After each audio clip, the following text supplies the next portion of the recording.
पत्नी टूनी चिड़िया के गुजर जाने के बाद टुन्नू चिड़ा अपनी छोटी बेटी टुनटुनी चिड़िया की देखभाल करने के लिए सुंदरी नाम की कौवी से दूसरा विवाह रचाता है। सुंदरी कौवी की भी पहले पति से बुलबुल नाम की एक बेटी थी। सुंदरी बहुत ही लालची कौवी थी। उसने टुन्नू चिड़ा से शादी सिर्फ जायदाद के लालच में की थी। वहीं उसकी बेटी बुलबुल टुनटुनी चिड़िया की खूबसूरती से बहुत जलती थी। माँ, मुझे टुनटुनी बिल्कुल भी अच्छी नहीं लगती। उसे तुम घर से बाहर क्यों नहीं निकाल देती? अरे मैं तो उसे ऊपर पहुंचाने की सोच रही हूँ। फिर तुम क्यों कुछ नहीं करती माँ?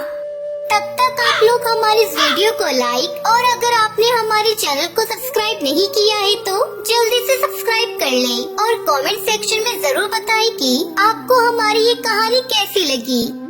बस मौके का इंतजार कर रही हूँ बेटी। बस एक बार इसके बाप को किसी काम से शहर के जंगल जाने दे, उसके बाद हम टुनटुनी को रास्ते से हटा देंगे और कुछ दिनों बाद इसके बाप को भी रास्ते से हटा देंगे। पूरी जायदाद में हमारा ही राज होगा। एक दिन टुनटुनी को देखने के लिए कालू नाम के कौवे का रिश्ता आता है। उसे देखते ही बुलबुल अपनी माँ से बोली, माँ, मुझे ये कौवा बहुत पसंद है, मैं इसी से शादी करूँगी। इधर कालू उसके घर वाले टुनटुनी चिड़िया को पसंद कर लेते हैं। ये सुनकर सुंदरी कौवी और बुलबुल टुनटुनी चिड़िया से जलने लगी। माँ, कुछ करो ना, वरना उस बंदरिया की शादी राजकुमार कौवे से हो जाएगी। तू फिक्र मत कर बेटी, मैं कालू की शादी टुनटुनी के साथ कभी नहीं होने दूंगी। अगली सुबह टुनटुनी चिड़िया के पिता टुन्नू चिड़ा को काम के सिलसिले में शहर के जंगल जाना पड़ा। ये देखकर सुंदरी कौवी मनी मन बहुत खुश होती है और अपनी बेटी बुलबुल से कहती है, जंगल के पास वाली नदी में खतरनाक मगरमच्छ रहते हैं, यही अच्छा मौका है टुनटुनी को रास्ते से हटाने का। इतना कहकर सुंदरी ने टुनटुनी चिड़िया को बुलाया और कहा, अरे ओ टुनटुनी, जरा इधर तो आ। हाँ माँ, आपने बुलाया? जंगल के पास वाली नदी में जो नीले रंग के फूल खिले हैं उन्हें तोड़कर ले आओ। मेरे सर में बहुत दर्द हो रहा है। सुना है उन फूलों को पीसकर लगाने से सर दर्द ठीक हो जाता है। पर माँ, मैं अकेले जंगल में नहीं जाऊंगी, मुझे डर लगता है। ज्यादा बहाने मत बना, जल्दी जा और लेकर आ, नहीं तो मैं तुझे घर में घुसने नहीं दूंगी। टुनटुनी चिड़िया न चाहते हुए भी डरी सहमी जंगल जा पहुंची, लेकिन उसे ये नहीं पता था कि उसका पीछे बुलबुल कर रही है। टुनटुनी चिड़िया जैसे ही नदी किनारे नीले रंग के फूल को तोड़ने लगी, तभी बुलबुल ने पीछे से उसे जोर का धक्का दिया और वो नदी में गिर गई। अरे बचाओ मुझे, अरे कोई मुझे बचाओ, मुझे तैरना नहीं आता, बचाओ मुझे। चलो, अब ये मेरे रास्ते से हमेशा के लिए हट जाएगी। ये कहते हुए बुलबुल घर वापस लौट आई। वहीं दूसरी ओर टुनटुनी चिड़िया को जब होश आया तो उसने अपने आप को नदी के उस पार पाया। अरे, मैं तो नदी में डूब गई थी, फिर मैं जिंदा कैसे बच गई? तभी उसे किसी की आवाज सुनाई दी। यहाँ वहाँ देखा तो उसे एक बोलता हुआ पेड़ दिखाई दिया। उस पेड़ पर ढेर सारी नेल पॉलिश की शीशियाँ लटक रही थी। घबराओ नहीं टुनटुनी, अब तुम सुरक्षित हो और मुझे तुम्हारे बारे में सब पता है। तुम्हें हैरानी हो रही होगी ना कि एक पेड़ भला कैसे बोल सकता है। हाँ, पर आप मेरा नाम कैसे जानते हैं? क्योंकि मैं एक जादुई नेल पॉलिश का पेड़ हूँ और मुझे भी पता है कि तुम्हें किसने जान से मारने की कोशिश की। पर अब तुम चिंता मत करो, तुम जल्दी से एक जादुई नेल पॉलिश तोड़ लो और उसे लगा लो। टुनटुनी चिड़िया ने जल्दी से जादुई नेल पॉलिश की शीशी तोड़ी, जैसा कि पेड़ ने कहा। नेल पॉलिश लगाते ही टुनटुनी चिड़िया पहले से भी सुंदर दिखने लगी। ये नेल पॉलिश हमेशा अपने साथ रखना, ये तुम्हें हर मुसीबत से बचाएगा और तुम्हारी हर इच्छा भी पूरी करेगा। अब तुम अपने घर वापस जाओ। टुनटुनी चिड़िया पेड़ का धन्यवाद करके बोलती है, पेड़ जी, मैं अब कभी घर नहीं जाऊंगी क्योंकि मुझे वहाँ कोई प्यार नहीं करता है। बस मुझे आप अपनी एक डाली दे देना, मैं उसी में ही अपना घोंसला बनाकर रह लूंगी। अच्छा ठीक है, तुम मेरी डाली पर अपना घोंसला बना लो और आराम से रहो। टुनटुनी चिड़िया नेल पॉलिश के पेड़ पर अपना घोंसला तैयार कर लेती है और उसमें रहने लगती है। एक दिन कालू कौवा उस नेल पॉलिश के पेड़ के पास से गुजर रहा होता है। वो टुनटुनी चिड़िया को देखकर बहुत खुश होता है और उससे कहता है, अरे टुनटुनी, तुम यहाँ कैसे? मैंने तुम्हें हर जगह ढूंढा था लेकिन तुम मुझे कहीं मिली ही नहीं। टुनटुनी कालू कौवे को सारी बात बताती है। टुनटुनी, तुम्हारे साथ तो बहुत बुरा हुआ और मैंने अभी तक किसी से शादी नहीं की क्योंकि मैंने तुम्हें पहली बार देखा था तो मैं तुम्हें पसंद करने लगा था।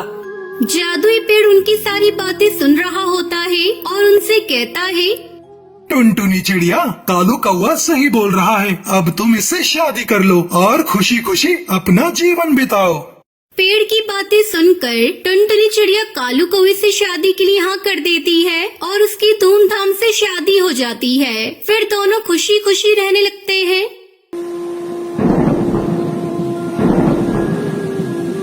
ढोलकपुर के जंगल में टुनटुनी चिड़िया अपने पति और अपनी छोटी सी बेटी सुनहरी के साथ रहती थी। उसका पति कालू कौवा जंगल में पकोड़े बेचा करता था। पकौड़े खाओ पकौड़े, स्वादिष्ट आलू प्याज परवल भिंडी लौकी के पकौड़े खाओ। कालू भाई, मुझे एक प्लेट भिंडी के पकौड़े देना, ऑफिस जाने की देर हो रही है। दीदी, आज मैंने परवल के पकौड़े बनाए हैं, जरा इन्हें भी टेस्ट करके देखो। वाह वाह, ये परवल के पकोड़े तो बहुत ही स्वादिष्ट और कुरकुरे हैं। तुम्हारे बनाए पकोड़े का तो कोई जवाब ही नहीं है कालू भाई। तब तक आप लोग हमारे इस वीडियो को लाइक और अगर आपने हमारे चैनल को सब्सक्राइब नहीं किया है तो जल्दी से सब्सक्राइब कर लें और कमेंट सेक्शन में जरूर बताएं कि आपको हमारी ये कहानी कैसी लगी। इस तरह पकोड़े बेचकर कालू की काफी अच्छी कमाई हो जाती थी, जिससे उसका पूरा परिवार खुशी खुशी अपनी जिंदगी बिता रहा था। एक दिन जब कालू कौवा अपनी दुकान पर जा रहा था, तब उसकी छोटी बेटी सुनहरी भी उसके साथ जाने की जिद करने लगती है। बाबा, आज मैं भी आपके साथ आपकी दुकान पर चलूंगी। अरे, तू क्या करेगी दुकान पर जाकर? तेरे बाबा तुझे देखेंगे ग्राहकों को। चल जाकर बाहर बच्चों के साथ खेल। मुझे नहीं खेलना, मैं तो बाबा के साथ दुकान पर ही जाऊंगी।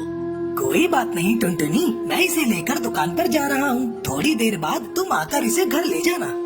कालू कौवा अपनी बेटी सुनहरी को लेकर अपने पकोड़े की दुकान पर चला जाता है। फिर वहाँ वो पकोड़े तलने लगता है और अपने ग्राहकों को पकोड़े खिलाने लगता है। इसी बीच उसकी नजर उसकी बेटी सुनहरी चिड़िया पर जाती है।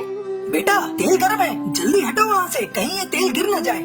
कालू सुनहरी चिड़िया को गरम तेल के पास से हटाने जाता है, तभी कढ़ाई को खोलता हुआ गरम तेल कालू के बदन पर गिर जाता है। कालू को वो बुरी तरह से करहाने लगता है। उसी समय टुनटुनी सुनहरी को लेने दुकान पर आती है। वो कालू की दशा को देखकर रोने लगती है। ओहो, ये सब कैसे हो गया जी? मैंने आपको कई बार मना किया सुनहरी को मत लेकर जाइए, पर आप मेरी बात नहीं माने और सुनहरी को लेकर चले आए। देखिए क्या हो गया आपको। कालू को वो पूरी तरह से जल गया था। उसके पकोड़े की दुकान बंद हो जाती है। कुछ दिन यूं ही निकल जाते हैं। घर में दवा के पैसे भी नहीं थे। तब टुनटुनी चिड़िया अपने पति से कहती है, कब तक ऐसा ही चलेगा जी? मैं आपकी दुकान पर जाकर काम करती हूँ। मैं कल से आपकी दुकान पर जाकर पकोड़े बेचूंगी। ठीक है टुनटुनी, मेरी हालत तो तुम देख ही रही हो। अब मैं तुम्हारा साथ भी नहीं दे सकता। तुम दुकान पर पकौड़े ठीक से तलना। अच्छे से तले हुए पकौड़े पक्षी ज्यादा खाते हैं। रात में टुनटुनी सोचने लगती है, हे भगवान, ये कैसी घड़ी आ गई है? मेरे पास तो पकोड़े के लिए सब्जी खरीदने के लिए पैसे भी नहीं है। यही सोचते सोचते वो सो जाती है। अगले दिन जब टुनटुनी दुकान पर जा रही थी, तब रास्ते में उसे एक मुर्गी की बच्ची नजर आती है। टुनटुनी चिड़िया मुर्गी की बच्ची को देखकर सोचने लगती है, क्यों ना मैं इस मुर्गी की बच्ची को पालूं। जब ये अंडे देने लगेगी तो मैं इसके अंडों से अंडे की पकोड़े बनाऊंगी। जंगल के पक्षियों को अंडे की पकोड़े बहुत पसंद आएंगे। उसके बाद टुनटुनी चिड़िया उस बच्चे को अपने घर ले आती है। कुछ ही दिनों में वो बच्ची बड़ी हो जाती है और अंडे देना शुरू कर देती है। टुनटुनी अंडों को देखकर बहुत खुश होती है। फिर टुनटुनी अपनी दुकान पर जाकर अंडे की पकोड़े तलने लगती है और ग्राहक को आवाज देती है, अंडे के पकोड़े खाइए, आइए आइए, अंडे के स्वादिष्ट पकोड़े खाइए, गर्मा गर्म अंडे के पकोड़े खाइए। अरे बंटी, ये टुनटुनी तो अंडे के पकौड़े बेच रही है। चल चल कर खाते हैं, देखते हैं इसका स्वाद कैसा है। बंटी कबूतर टुनटुनी के बनाए हुए अंडे के पकोड़े खाता है और जोर जोर से शोर मचाने लगता है। सुनो सुनो जंगल के पक्षियों, जरा इस अंडे के पकौड़े को तो खाकर देखो, कितना स्वादिष्ट है। बंटी कबूतर के बुलाने पर कई सारे पक्षी टुनटुनी चिड़िया से अंडे के पकोड़े खरीद कर खाते हैं। अंडे के पकोड़े बेचकर टुनटुनी की उस दिन अच्छी कमाई होती है और वो अपने घर जाकर अपने पति को सारी बात बताती है। आज तो कमाल हो गया जी, मैंने अंडे के पकोड़े बेचकर बहुत सारे पैसे कमाए हैं। अंडे के पकौड़े? मैं तो कभी सोच भी नहीं सकता था कि अंडे के पकौड़े भी बनेंगे। तभी टुनटुनी चिड़िया कहती है, जहाँ चाह होती है वहाँ राह भी होती है। अब तुम आराम करो, कल के लिए मैं फिर से अंडे के पकोड़े बनाने की तैयारी करती हूँ। इस तरह टुनटुनी चिड़िया अंडे पकोड़े बेचकर खुशी खुशी अपने परिवार को पालने लगती है।